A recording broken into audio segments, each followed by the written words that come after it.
কোনো কালেই আমার পছন্দের কোনো মানুষ ছিল না।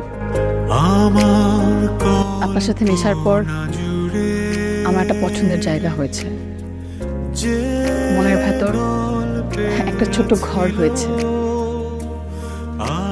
যেই ঘরে আপনাকে খুব যত্নে রেখেছি।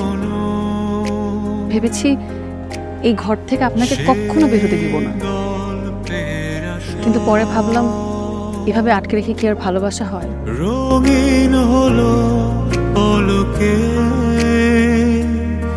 তোমাকে হঠাৎ পেয়ে যেন প্রেম তুমি আসবে ভাবে আবার হারিয়ে যাবে ভাবিনি।